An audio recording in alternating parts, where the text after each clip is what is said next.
How can the economy of a country or an entire continent lose its soul? And I'm not talking about monuments, history, art, literature. I'm talking about its ability to create, to build, to innovate, in short, to give a future to its children. Yes, because the engine of growth has broken down in Italy, in Germany, in Europe.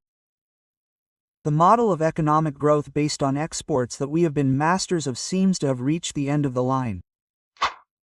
Today, all countries want to grow by exporting, but if everyone sells, who is going to buy? It's a mathematical impossibility, because the United States was once the world's largest importer. Today it is closing in on its protectionism. China overproduces and must sell its products both to its own citizens and export them in huge quantities. So the game has changed, and Italy, together with Europe, must quickly understand that it can no longer count on someone else absorbing its production. Recently, Mario Draghi used words that weigh like millstones, speaking of an existential challenge, of a possible slow agony. Yes, it was Draghi himself who contributed to the sell-off of Italy. Well, today he is taking the floor. We'll come back to him in a moment, don't worry. So the question is not whether there is a problem, but how deep the disease is and whether Italy and the whole of Europe are transforming into the most beautiful open-air museum in the world. Hello everyone, Marco Casario here, and in today's video I will tell you not only the story, but the motivations and the real culprits of a nation that in the space of a few decades has gone from being the fifth industrial power on the planet to a supermarket where strategic assets are constantly on sale. A story that no one tells you like this, because it is a story made up of silent betrayals, of signatures affixed in distant rooms with closed doors that have nevertheless decided our destiny. And it all began with a divorce that shattered our future. In short, this is not the plot of a dystopian film. Unfortunately, it is the recent history of Italy, and to fully understand today's tragedy, we need to go back to how the old magic worked. The story was like this: a poor country, perhaps recovering from a world war that had destroyed much, if not everything, that starts to build things. And here noisy factories full of people become the new beating heart of the nation, whether it was cars, fabrics, electronics. The secret was to produce goods and sell them not only internally, but to the rest of the world. Well, this model called export-based growth created the economic miracles that we Italians know well, or perhaps our parents and grandparents. Today we almost forget them anymore. Why was a job in a factory so special in the past? It was not just a job, it was a ticket to the middle class. A worker on a car assembly line is not like a barista serving coffee, because the company invests in them for years, teaches them complex skills, and creates a stable and well-paid workforce. Well, these big industries in turn pushed governments to build roads, ports, schools, and better services. Manufacturing was the engine that transformed a poor nation into a prosperous one, with a solid middle class that could buy homes, send their children to college, and dream of a better future. It was the tried and tested path and the only known map to prosperity, and it worked well until it stopped working, because in the meantime the world changed.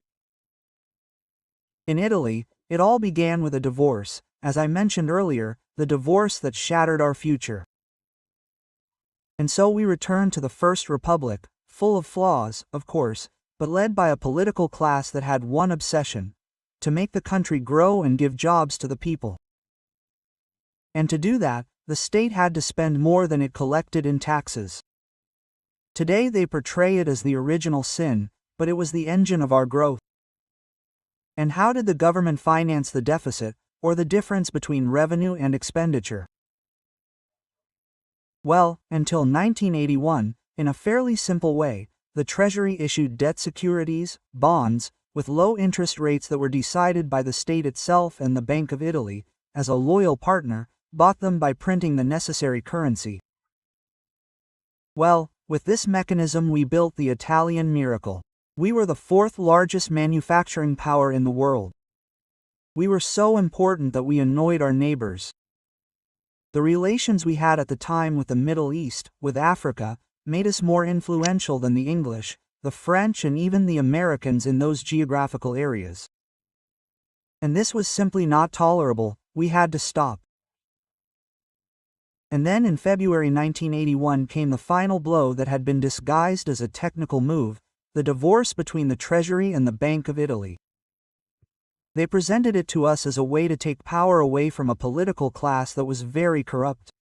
The fact is that it was a colossal mistake, because in reality it was like taking the steering wheel of a car out of the hands of the people and giving it to a small group of bankers. Well, from that day on, the interest rates on our debt would no longer be decided by the state to favor citizens. They would be decided by the financial markets, but to enrich themselves.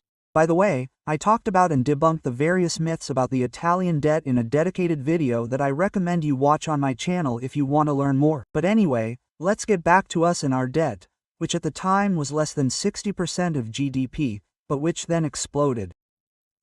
Not because we were spending more, but because the interest to be paid that we could no longer decide autonomously had become a noose around the neck of our economy. And so the power to decide on public investment, roads, schools, healthcare, and services silently passed from elected politicians to the big managers of state-owned companies. And then came the fall of the Berlin Wall. Germany wanted to reunify, but Mitterrand's France was afraid of a neighbor who was too powerful, so the deal was signed on our backs. Yes, Germany would have given up the mark for the euro, but in exchange it had to eliminate its most fearsome and agile competitor. Guess which beautiful country it was? Italy. And who was the mastermind behind this operation? A name we know well, Mario Draghi. Thus began the great sell-off, and it is no coincidence that I called it the sell-off with an S in front because it was not a sale, it was a gift. 80% of our industrial jewels, from energy to telecommunications, were sold at bargain prices to the French, Germans, and Americans. The power to decide the future of Italy's industry passed from the hands of Italian managers who, for better or worse, were still accountable to the country, to those of foreign multinationals. What was their only interest? Short-term profit, certainly not the well-being of Italy and the Italians. And how did our economy react? It has split in three, meaning that small businesses have survived without any help, but with enormous obstacles and sacrifices. They have continued to produce and export, and have kept us afloat like industrious ants in a world of financial cicadas. Then there's large private industry, such as Fiat, owned by the Agnelli family, which has lost its strategic vision by pursuing the chimera of finance instead of innovation. Then there are the former state-owned companies, which are now in foreign hands and act as mysterious entities, almost ghosts. As if that were not enough, the central mechanism that made this disaster possible has arrived, the euro. Under normal conditions, a state is like a craftsman with a toolbox full of tools, right? Monetary policy to manage the cost of money, interest rate and exchange rate policy to make its goods more or less competitive, and fiscal policy to invest and support welfare. With the euro, Italy and other nations handed over the first two tools to a supranational entity, the ECB, and accepted that the third, most important one, would be chained by rigid austerity rules.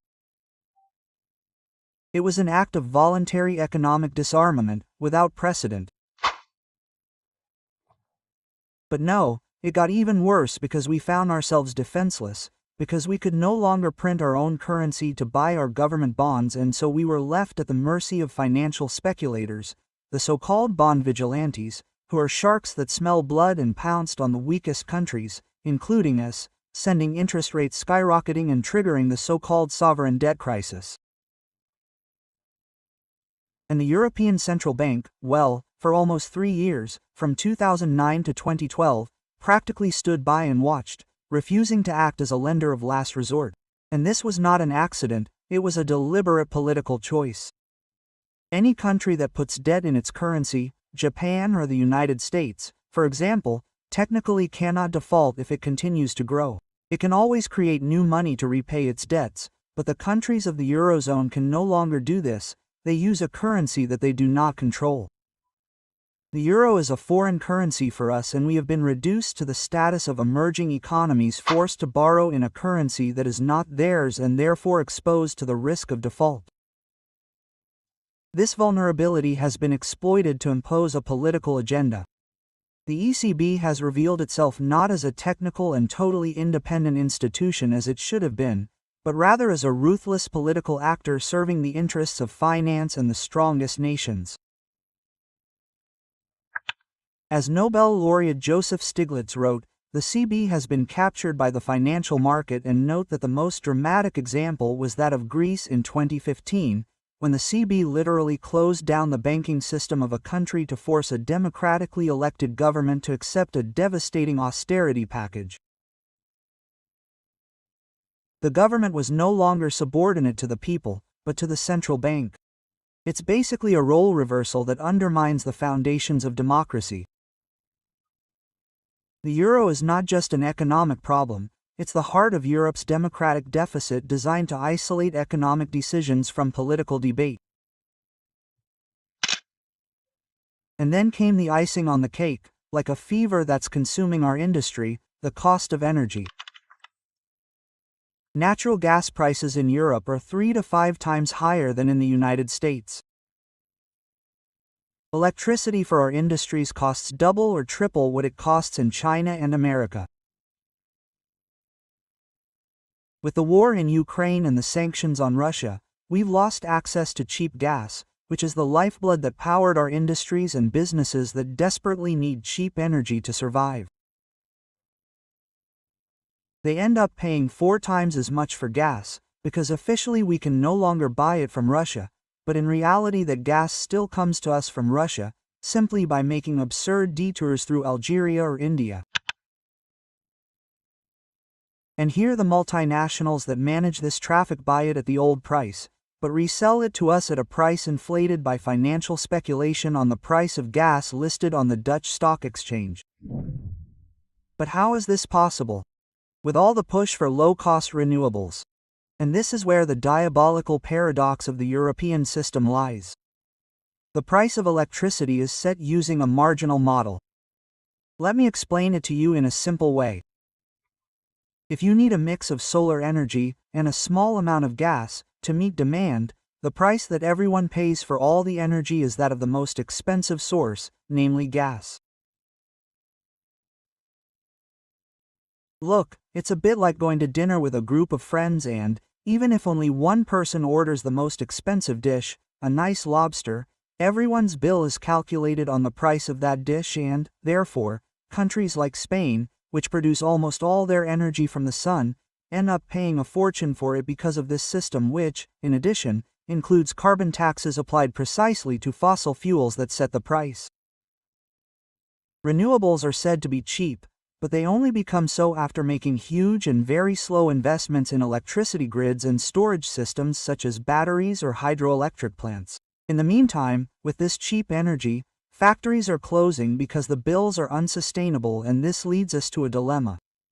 The green transition, created to make us independent from Russian gas and create green jobs, risks instead becoming a double-edged sword. We are closing our industries, steel mills, chemical factories, to meet climate targets, and then importing the same products from China or other countries where they are produced in much more polluting ways. In practice, we are not eliminating pollution, we are simply moving it to the other side of the world, losing jobs and simply changing the authoritarian regime on which we depend, from Russia for gas to China for solar panels. This is not decarbonization. This is deindustrialization disguised as environmental policy. You see, Italy's collapse is not just a question of spread or gross domestic product, it is the loss of the ability to imagine a different future. It is the resignation to being a land of conquest. They have taken away our factories, but above all they have taken away our pride in being a great transformative nation. Regaining this awareness is the first step to reversing the trend. And we must do this before our glorious past becomes nothing more than a footnote and a page in the history books. Our true strength has never been in low-cost mass production, but in highly complex and specialized areas. This is where Italy not only competes, but dominates. Think of companies like Luxica, Armani, Prada, Dolce & Gabbana, Gucci, Ferrari, Lamborghini, Maserati, Ducati. Agri-food companies like Ferrero, Barilla, Campari, pharmaceutical companies like Angelini.